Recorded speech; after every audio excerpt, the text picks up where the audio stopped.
kita tercinta Imam Besar Habib Muhammad Syihab sampai di tengah-tengah kita. Alhamdulillah. Allahumma sholli ala Sayyidina Muhammad. Allahu Akbar. Allahu Akbar. Alhamdulillah. Semua tolong tenang, duduk semua, ambil tempat.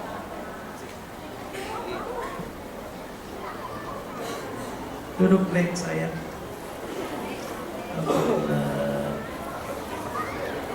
Baik. Tadi sekedar mengisi kekosongan, ya. Insya Allah di lain kesempatan nanti disambung lagi pemanasannya. Jadi ibu sudah dapat ilmu banyak dari Kiai Ja'far, dapat tadi, alhamdulillah panjang lebar, ya bu ya. Kita doakan bu, semoga Masjid At-Taubah Rest Area KM 57 ini terus eksis berdakwah. Walaupun belakangan ini sudah mulai banyak yang menilai, katanya Masjid At-Taubah kok bisa memasukkan orang-orang yang dakwahnya tegas. Sayang mereka bertanya tidak langsung ke DKM lewat tulisan ini dan itu nggak ngerti. Insya Allah hakul yakin ini jalan yang benar, nggak usah takut ya bu ya. Kita ngaji terus, maka tablik akbar terus setiap bulan kita selenggarakan. Habib Haji Widi salah, beliau tidak bisa hadir karena beliau terkena kecelakaan, tangan kirinya jatuh retak dan tadi baru keluar dari rumah sakit. Mohon didoakan oleh Habib dan para jamaah sekalian. Baik, untuk mempersingkat waktu, tidak usah sambutan ya bu ya, mohon didoakan saja. Spesial nanti akan dipimpin oleh Habib atau Fatihah untuk Haji Widi khusus supaya beliau cepat lagi bisa beraktivitas. Bu ya, kita dengarkan langsung kajian dari beliau supaya waktunya panjang. Al-Habib Muhammad Rizik Syihab, kami persilahkan.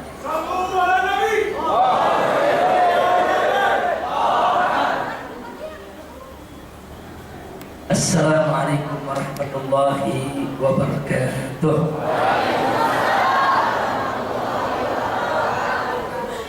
Bismillah walhamdulillah wassalatu wassalamu ala rasulillah wa ala alihi wa sahbihi wa bawala.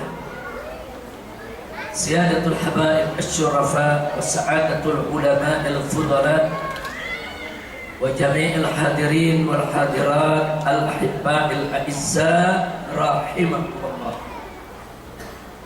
Usikum jami'an wa nafsi bittaqwallah wa bi ta'ati Rasulillah sallallahu alaihi wasallam. Fa nas'alullah subhanahu wa ta'ala an yahdiyana ila siratikal mustaqim wa yaj'alana minal muttaqin wa yudkhilana jannatahu jannatan na'im bihaqqi sayyidil mursalin walhamdulillahi rabbil alamin. Taqabbalallahu minna wa minkum wa taqabbal ya karim. Kepada para habaib, para alim ulama, para kiai yang sama kita cintai dan sama kita muliakan, wabil khusus akhina al-fadil al-ustadz Suradi, yaitu pembina daripada Masjid At-Taubah yang sangat kita hormati. Juga hadir bersama kita Al-Habib Zaki Al-Aidarus dari Padalarang, dan hadir juga bersama kita Habib Salim bin Idrus Al-Attas selaku Ketua FPI Bekasi Raya. Dan juga saya lihat di sini ada kawan-kawan pengurus maupun laskar dari FPI Kerawang. Kita sama berharap mudah-mudahan pertemuan kita pada sore hari ini akan menjadi penyebab turunnya rahmat dan barakah. Dan kita doakan secara khusus untuk Haji Widi, itu orang tua kita yang bertanggung jawab di rest area KM 57 ini. Tadi kita dikabarkan beliau dapatkan musibah. Kita doakan semoga Allah subhanahu wa ta'ala memberikan kesembuhan dan kemudahan dalam setiap urusannya. Amin. Itu juga semua kita yang hadir di sini, semoga Allah sembuhkan penyakit kita dan segala urusan kita. Bismillahirrahmanirrahim.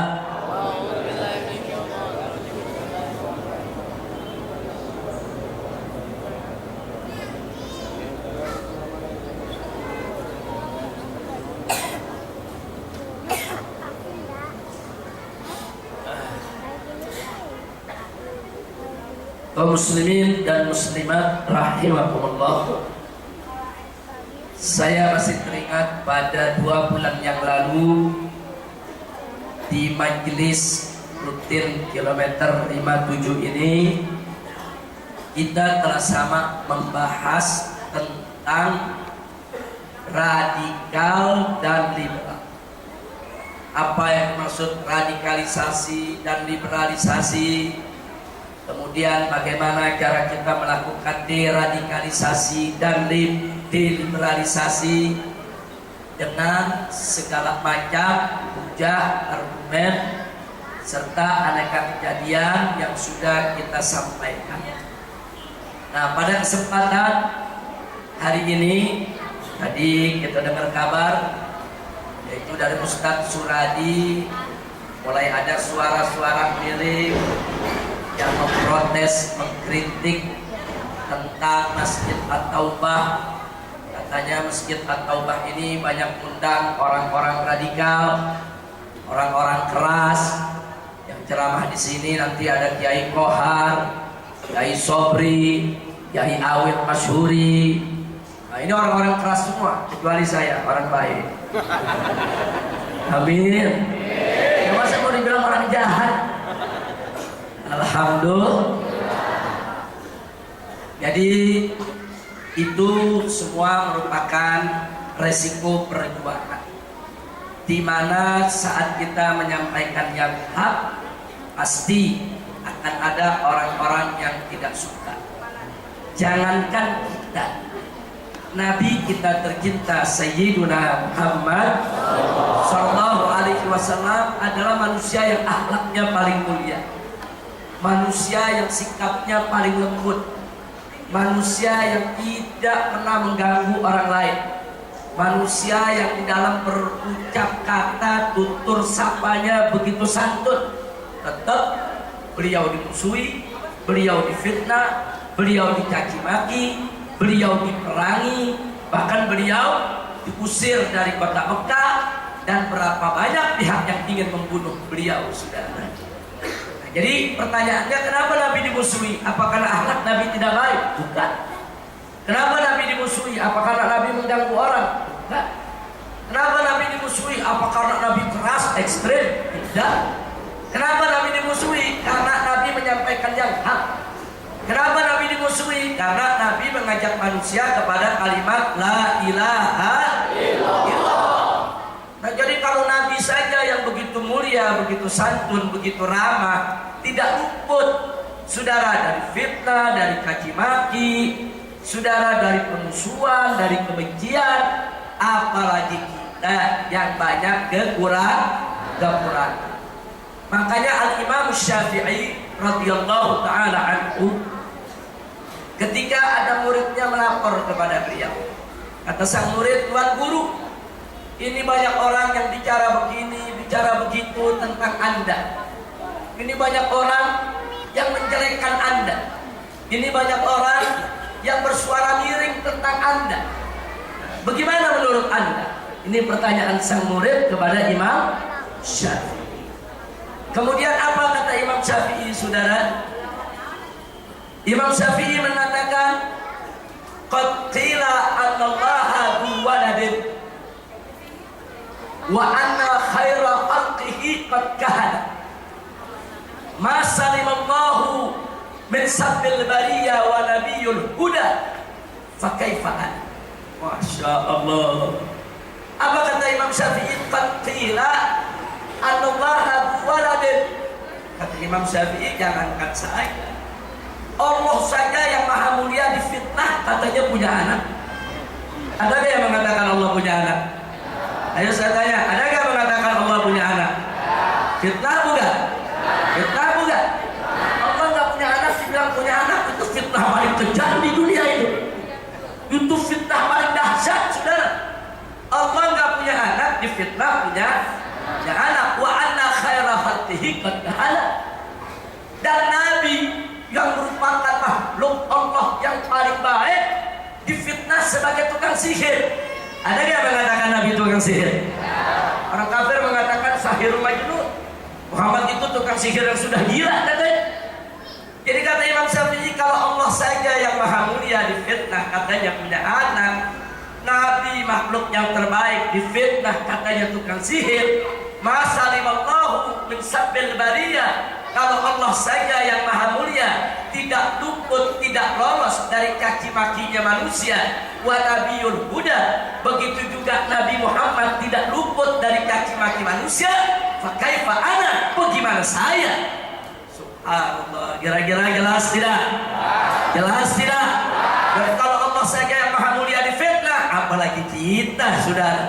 Kita banyak cacat, banyak celak, banyak kurang. Gampang betul orang mau cari kekurangan kita, betul? Allah yang gak punya kekurangan masih difitnah, apalagi kita yang banyak kekurangan. Kira-kira jelas tidak? Jelas tidak? Makanya Imam Syafi'i ngajarin gak usah heran dengan fitnah dalam perjuangan. Jangan pernah mundur dengan caci maki dalam perjuangan.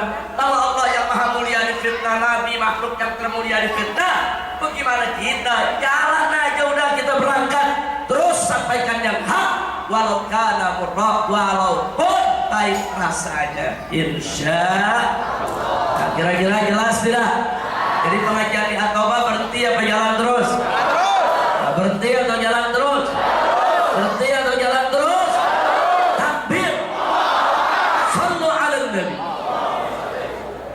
Jadi Ustaz Suradi jangan kaget.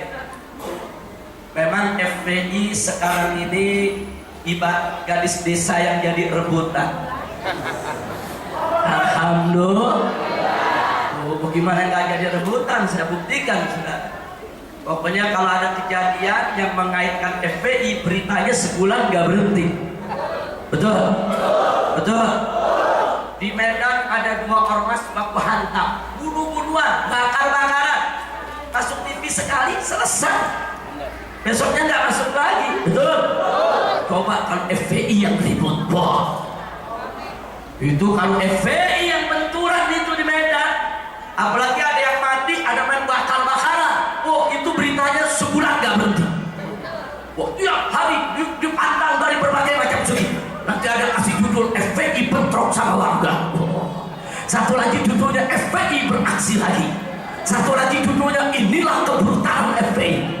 Satu lagi judulnya ini kebiadaban FPI. Oh, satu lagi judulnya FPI kau cari apa? Oh, macam-macam. Nanti kalau udah beritanya begitu tuh nggak ketinggalan, Indonesia Wirecard ikut mengundang para pakar. Oh, nanti kali Ilyas bertanya kepada profesor, bagaimana menurut Anda tentang FPI? Oh, menurut saya FPI itu adalah penyakit sosial. Oh, satu lagi pejabat dikatakan dari Departemen Dalam Negeri, kalau menurut Bapak bagaimana? Ya, kita akan kaji ulang tentang keabsahan FPI sebagai ormas. Oh, ditanya lagi satu tokoh politisi, kalau menurut Anda bagaimana? Ya, kalau menurut saya bubarkan saja FPI. Oh, nanti akhirnya satu lagi ditanya lagi profesor, kalau menurut Anda bagaimana? Ya, menurut saya memang FPI tidak layak ada di Indonesia. Wah, semua ikut bicara, ujung-ujungnya presiden ikut angkat bicara. Negara tidak boleh kalah dengan kekerasan. Nah, kalau FPI yang meributkan begitu beritanya, betul? Betul? Betul? Makanya saya katakan FPI lagi jadi rebutan. Pokoknya kalau ada berita soal FPI di TV, boh, nggak berhenti-berhenti. Betul? Betul? Nggak ada urusan, kita jalan terus lurus. Pokoknya saya dan kawan-kawan di FPI mau jadi kereta api. Tahu kereta api? Kereta apinya kereta api ekspres, saudara. Kalau udah jam waktunya berangkat, nggak ada urusan penumpang naik nggak naik, kereta jalan terus. Betul? Itu kalau kereta lagi jalan, terus ada mobil BMW yang ngehalangin, kira-kira ditubruk kan? Ada BK ditubruk kan? Ya begitu, FPI nggak peduli pada orang kecil, orang besar, tubruk terus. Takbir. Sallu ala Nabi. Kalau kira-kira jelas gak? Paham gak? Jadi saya mau tanya, berjuang dicaci maki jalan terus atau berhenti? Berjuang di fitnah berhenti atau jalan terus? Siap terus berjuang? Siap hadapi segala tantangan? Takbir. Semoga Allah memberikan keberkahan kepada kita. Amin ya rabbal alamin. Nah, saudara, memang di zaman sekarang ini banyak orang yang gagal paham. Gagal? Lu ngerti gagal paham kan? Gagal paham. Kalau bahasa universitasnya keterbelakangan intelektual. Keren gak dong? Nah, kalau bahasa orang Cikampek, goblok. Gagal paham. Mereka kalau melihat perjuangan ini gagal paham, melihat persoalan gagal paham. Saya kasih contoh. Yang paling dekat Bupati Kerawang. Hadir gak Bupati Kerawang? Keluarganya hadir. Bupati Kerawang gagal paham. Begitu melihat ada kekerasan-kekerasan, ada teroris-teroris, katanya saudara mereka itu rajin ibadah. Terus apa kata Bupati Kerawang? Itulah teroris itu karena kerajinan ibadah otaknya jadi pada koslet. Kok jadi disalahin ibadah? Ngawur gak? Ngawur gak? Saya mau tanya, ibadah itu bikin koslet atau bikin tenang? Bikin koslet atau bikin tenang? Bupati Kerawang bikin kopi dan bikin koslet. Ada kebun. Ngomong sembarangan ini namanya gagal. Gagal. Kalau Bupati Kerawang anti teroris, kita dukung. Bupati Kerawang anti kekerasan, kita dukung. Betul? Bupati Kerawang mau lawan itu orang-orang yang bikin kacau, kita dukung. Betul? Tapi jangan ente salahin ibadah, goblok. Masa ibadah yang disalahin, saudara? Yang salah terorisnya, yang salah perusuhnya, bukan ibadahnya. Betul? Betul? Betul? Iya, ini gak bedanya sama Said Agil Siraj, Ketua Umum PBNU, sudah. Dia gedek sama Wahabi. Nah, karena Wahabi pada jenggotnya panjang-panjang, disalahin jenggot. Goblok. Lu mau serang Wahabi, lu serang Wahabi. Mau protes Wahabi, protes Wahabi. Betul? Mau kritik Wahabi, kritik Wahabi. Betul? Saya juga kritik Wahabi, saya juga protes Wahabi. Tapi jangan yang dikritik jenggotnya. Goblok. Nah, gue juga punya jenggot. Ya Allah. Ini yang namanya gagal paham pada salah kaprah. Betul? Itu nggak seneng dah Wahabi jidat hitam yang disalahin. Bukan jidat hitamnya yang salah. Betul? Betul? Saudara jangan suka ngawur nyalahin orang, saudara. Ibadah itu bagus. Orang jidatnya hitam bagus, berarti banyak sujud kepada Allah. Orang tiara jenggot bagus. Kenapa bagus? Karena ingin meniru Nabi. Nah, kalau ada yang jenggotnya panjang, saudara, tapi akhlaknya nggak bagus, yang salah orang gitu. Bukan jenggotnya loh. Masa urusan jenggot, jenggot, lu salah jenggot. Salahin orang yang berbuat, betul? Kira-kira jelas gak? Paham semua? Jadi memang banyak orang sekarang gagal paham, saudara. Gagal paham. Mudah-mudahan jamaah Masjid At-Taubah tidak ada yang gagal paham. Amin ya Rabbal.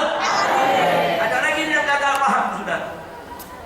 Begitu di Sarinah terjadi pengeboman, penembakan, apa kata orang-orang liberal, saudara?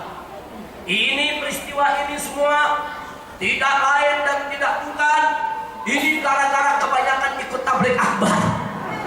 Ini gara-gara penceramah yang provokatif.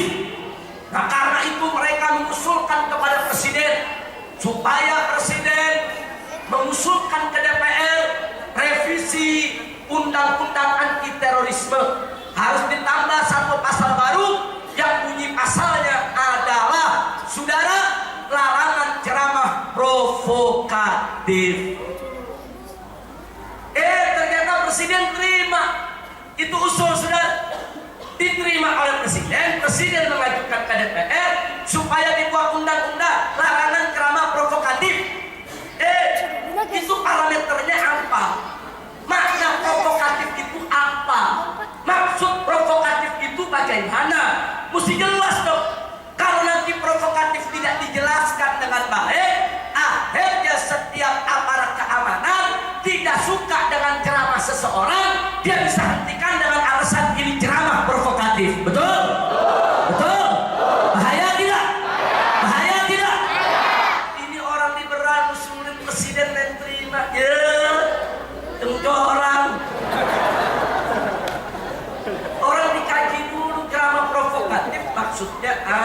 Akbar. Jangan begitu ada kejadian penembakan polisi, pengeboman pos polisi, yang disalahin ceramah, yang disalahin kiai, yang disalahin ustaz. Tunggu dulu. Kalau kita mau lihat siapa yang salah, mari kita lihat saudara. Jangan sembarangan nyalain ulama. Betul? Allah nyatakan dalam Al-Quran tentang kedudukan para ulama. Faqala ta'ala yarfa'illahu alladhina amanu minkum walladhina utul ilma darajat. Allah meninggikan kedudukan orang-orang yang beriman di antara kamu dan orang-orang yang memiliki ilmu beberapa derajat. Allah nyatakan di ayat yang lainnya, innama yahsallahu ibadihil ulama. Sesungguhnya yang takut, betul-betul takut kepada Allah hanya hamba-hamba Allah dari kalangan ulama. Jangan sembarangan saudara. Ulama itu dimuliakan Allah, ulama itu ditinggikan derajatnya Allah. Maka itu kita wajib memuliakan mereka yang dimuliakan Allah, wajib meninggikan kedudukan mereka yang ditinggikan oleh Allah Subhanahu wa taala. Betul? Betul? Jadi jangan main generalisir saudara. Kalau ada satu dua oknum ulama yang tidak baik, tidak benar, silakan tangkap, silakan proses, silakan jebloskan ke penjara. Tapi jangan seenaknya memukul rata bahwa terorisme, kekerasan, kerusuhan ini akibat tabligh akbar, akibat majelis taklim, akibat ceramah para kiai, para umumnya. Mengajar saudara, jawabnya, jawabnya. Masya Allah. Baik saudara, sekarang mari kita buktikan hari ini siapa pihak teroris di Indonesia. Mau tahu tidak? Mau tahu tidak? Betul, mau tahu? Baik, saya mau tanya dulu saudara. Di Indonesia saat ini semenjak reformasi 98 kita memasuki era keterbukaan informasi. Betul? Betul? Bagus tidak? Bagus tidak? Tapi sayang, kita sayang saudara, era keterbukaan informasi banyak disalahgunakan oleh kelompok-kelompok tertentu. Betul? Nah, sekarang mari kita lihat saudara, buah daripada keterbukaan informasi di Indonesia, di mana di Indonesia saat ini begitu banyak channel-channel televisi. Betul? Saya mau tanya, sekarang di Indonesia channel televisi dikit atau banyak? Dikit atau banyak? Saluran TV dikit atau banyak? Baik, sekarang saudara, setiap channel televisi punya acara masing-masing. Betul? Ada drama, ada film, ada kuis, ada musik, ada sinetron. Betul? Betul? Nah, di antara film-film yang ditampilkan saudara, yaitu oleh saluran-saluran televisi Indonesia yang begitu banyak. Saluran televisi Indonesia saat ini lebih banyak channelnya daripada Amerika, saudara. Lebih banyak daripada negara-negara lain. Luar biasa channel yang ada di kita punya negeri, saudara. Nah, sekarang saya mau tanya, saudara, itu di antara film-film baik film nasional maupun film luar negeri yang ditayangkan di televisi, banyak menampilkan adegan di mana anak-anak kurang ajar sama orang tuanya. Betul? Ayo saya mau tanya, di televisi sekarang film-film yang menayangkan anak bentak ibu ada tidak? Anak bentak bapak ada tidak? Anak kurang ajar sama kakek dan neneknya ada tidak? Anak musir orang tuanya dari rumah ada tidak? Ada tidak? Jujur, di tengah masyarakat kita terpengaruh tidak? Ayo, anak muda kita banyak terpengaruh tidak? Jujur, sekarang anak-anak muda Indonesia yang kurang ajar sama ibunya banyak tidak? Yang kurang ajar sama bapaknya banyak tidak? Yang kurang ajar sama kakek dan neneknya banyak tidak? Yang kurang ajar sama orang tuanya banyak tidak? Bahkan ada yang membunuh orang tua. Betul? Betul? Pertanyaan saya saudara, anak-anak muda kita menjadi kurang ajar sama ibunya, kurang ajar sama bapaknya, kurang ajar sama orang tuanya. Itu yang ngajarin kiai atau televisi? Habib atau TV? Majelis taklim atau TV? Tabligh akbar atau TV? Introspeksi dulu saudara. Jangan pemerintah seenaknya banyak kerusakan di Indonesia yang disalahin ulama. Betul? Betul? Baik, sekarang saya mau tanya lagi yang kedua saudara. Itu di televisi saudara, ada adegan-adegan film menunjukkan bagaimana ada geng-geng motor kesana kemari. Betul? Oh, ngetrek-ngetrekan kebut-kebutan. Betul? Sudah mengganggu masyarakat. Betul? Saya mau tanya, berpengaruh tidak di tengah masyarakat kita? Sekarang di Indonesia anak-anak muda banyak tidak yang bikin geng motor? Banyak tidak yang ngetrek-ngetrekan? Banyak tidak yang kebut-kebutan? Mengganggu tidak? Saya mau tanya, yang ngajarin anak-anak muda kita bikin geng motor ngetrek-ngetrekan, saudara, Habib atau TV? Kiai atau TV? Majelis taklim atau TV? Tabligh akbar atau TV? Jadi yang salah kiai apa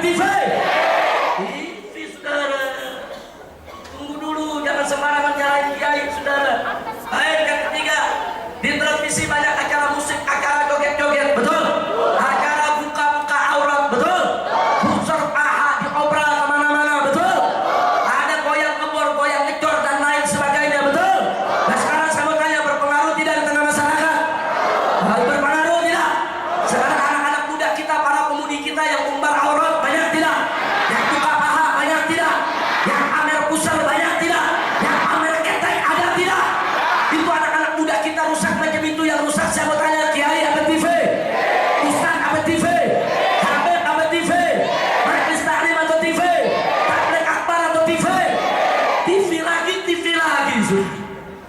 Coba lihat, jangan nyalain kiai dulu saudara. Bahkan di televisi banyak film pergaulan bebas, betul? Seks bebas, betul? Bagaimana anak-anak gadis serumah dengan pemuda tanpa nikah di TV, banyak tidak? Banyak tidak? Banyak tidak? Dan sekarang berpengaruh tidak di tengah masyarakat? Ayo sekarang ini di Indonesia anak gadis bunting sebelum nikah, banyak tidak? Bunting sebelum nikah, banyak tidak? Anak SMP, anak SMA udah banyak janda keperawan, betul? Betul? Saya bertanya, itu yang merusak anak-anak muda kita. Sampai anak SMP, anak SMA banyak janda perawan, sampai anak gadis banyak bunting sebelum nikah. Itu yang ngajarin kiai atau TV? Ustaz apa TV? Habib atau TV? Yakin? Percaya? Takbir?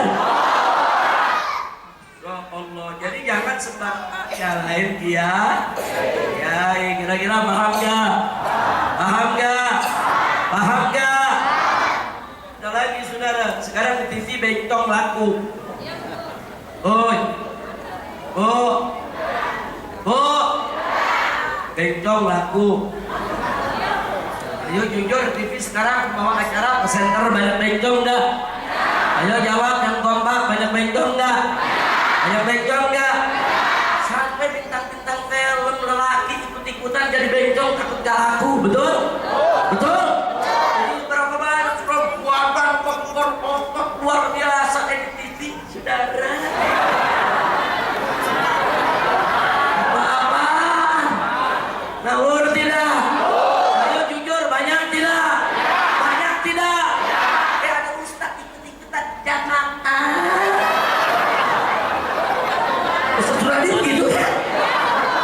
Ayo jujur, ada gak? Ada gak? Aduh, kacau tidak? Kacau tidak? Jadi jujur, sekarang di TV banyak bencong enggak? Bencong laku gak? Nah, sekarang berpengaruh tidak di tengah masyarakat? Itu anak-anak muda kita yang niru-niru gaya bencong, banyak tidak? Banyak tidak? Bahkan berapa banyak anak muda kita siang namanya Toto, malam jadi Titik. Siang ditanya, nama anda siapa? Wawan. Ketemu malam Ewan, bukan Wawan, Wati gitu. Siang Wawan, malam jadi Wati. Kacau tidak? Kacau tidak? Kacau tidak? LGBT jadi laku di mana-mana sudah. Inna lillahi wa inna ilaihi raji'un. Lu tau LGBT gak? Apaan tuh LGBT? Binatang merayap. LGBT itu ejaan Inggris. Kalau ejaan Indonesianya LGBT. Ejaan Inggrisnya LGBT. L-nya lesbian. Apa itu lesbian? Lesbian itu perempuan yang punya kecenderungan syahwat sesama perempuan. Jadi perempuan yang punya kecenderungan syahwat sesama perempuan itu disebut lesbi. G-nya gay. Apa itu gay? Gay itu laki-laki yang punya kecenderungan syahwat sesama laki-laki. Atau disebut juga homoseks. Atau orang Jakarta bilang homreng. Nah, dia juga tuh saudara. Bukan sama wereng. Homreng, saudara. Kira-kira jelas tidak?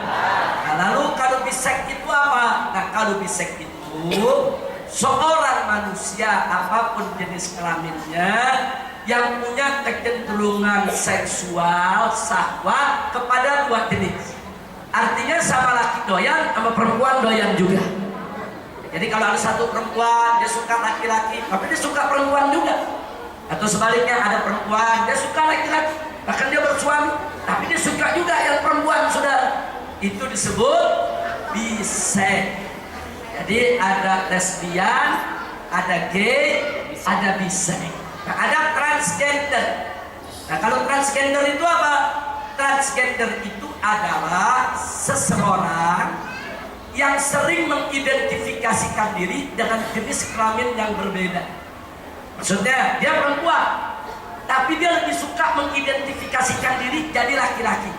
namanya dirubah jadi nama lelaki, pakaiannya dirubah jadi pakaian lelaki, gaya bicaranya dirubah dengan gaya bicara laki-laki, saudara, sikapnya dirubah jadi sikap lelaki, saudara. Oh, laki punya otot, dia olahraga. Oh, ini perempuan mau otot juga, saudara. Kenapa? Dia mengidentifikasikan diri dengan jenis yang bukan jenis dia, saudara.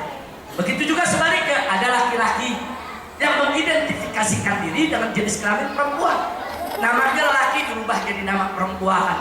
Nah, kemudian dia bersolek, dia pakai lipstik, dia pakai bedak, saudara, dia pakai pakaian perempuan, dia bersikap perempuan, saudara. Ini namanya transgender. Kira-kira jelas tidak?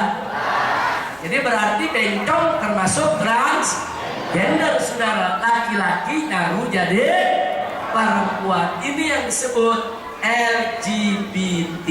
Nah, saudara, kenapa LGBT saat ini meledak dan menjadi isu nasional? Saudara, ini sudah didesain. Kenapa saya katakan sudah didesain? Ini tes case dulu di tengah masyarakat Indonesia, saudara. Kira-kira LGBT diterima atau tidak? Kenapa harus dites case? Sebab, saudara, LGBT merupakan salah satu program Perserikatan Bangsa-Bangsa melalui UNDP, saudara, yaitu melalui United Nations Development Program, satu badan khusus Perserikatan Bangsa-Bangsa dalam bidang pembangunan dunia, saudara. Per tahunnya untuk Indonesia saja dalam rangka membangun LGBT digelontorkan dana 108 miliar oleh Perserikatan Bangsa-Bangsa, saudara. Ini program resmi internasional Perserikatan Bangsa-Bangsa, saudara, yang dilatar belakangi oleh kekuatan lobby Yahudi dunia yang kita kenal dengan gerakan Freemasonry atau gerakan Illuminati.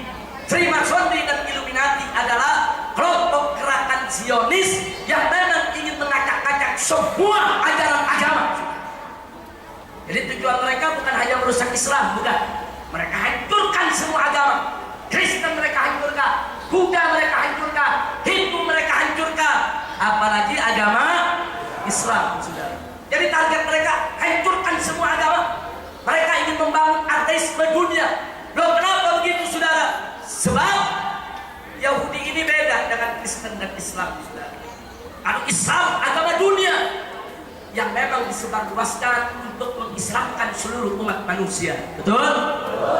Kristen, saudara, walaupun sebetulnya hanya agama untuk Bani Israel, tapi kemudian, saudara, diubah oleh Paus yang pertama, saudara, menjadi agama dunia, sehingga mereka punya misi untuk mengkristenkan dunia, saudara. Berbeda dengan Yahudi. Yahudi tidak punya rencana untuk meyahudikan dunia, saudara. Jadi bagi Yahudi, Yahudi cukup untuk Bani Israel.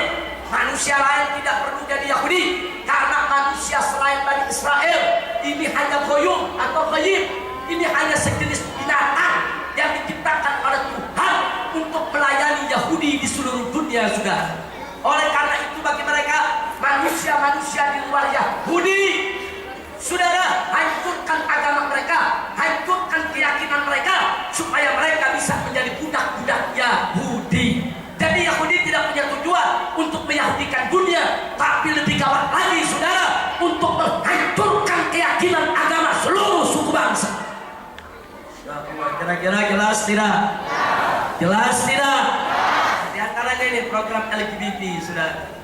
Jadi jangan kaget, di Amerika Serikat hasil polling menunjukkan 80% warga Amerika menolak LGBT. Polling resmi, sudah. Hasil polling sebelum disahkannya undang-undang soal LGBT, Amerika Serikat menolak LGBT, menolak perkawinan sejenis. 80% warganya, termasuk Presiden Amerika Barack Obama, itu juga menolak perkawinan sejenis, sudah. Tapi kemudian apa yang terjadi? Ditekan oleh Bank Dunia sebagai sponsor LGBT, ditekan oleh UNDP, United Nations Development Bank, badan khusus pengembangan dunia yang ada di Perserikatan Bangsa-Bangsa, dan ditekan oleh lobby di Amerika yang kuat adalah lobby Yahudi, Freemasonry, Illuminati. Akhirnya Barack Obama setelah ditekan tidak berkutik, dan akhirnya Barack Obama menandatangani undang-undang perkawinan sejenis, saudara, beberapa bulan yang lalu. Nah sekarang mereka sedang menekan Indonesia, sudah. Mereka sedang tekan DPR kita, pejabat kita, kementerian kita, termasuk presiden kita. Pertanyaannya, Barack Obama ditekan oleh PBB, tidak berkutik. Kira-kira Jokowi bagaimana? Saya cuma nanya. Kira-kira Jokowi lebih kuat dari Barack Obama apa enggak? Ini Barack Obama, Presiden Amerika, negara superpower dunia, saudara, ditekan oleh lobby Yahudi yang ada di Perserikatan Bangsa-Bangsa, nggak berkutik. Walaupun dia tidak setuju perkawinan sejenis, terpaksa dia tanda tangani, saudara. Jokowi gimana? Jawabnya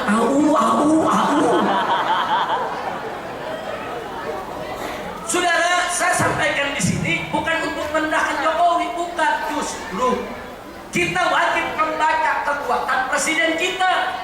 Kalau kita yakin Jokowi tidak akan mampu untuk menahan tekanan, maka kita umat Islam wajib rame-rame dorong Jokowi untuk lawan itu semua tekanan, saudara.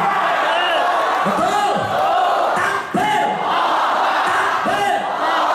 Kalau orang kafir bisa tekan Jokowi, kenapa kita tidak bisa tekan Jokowi? Betul?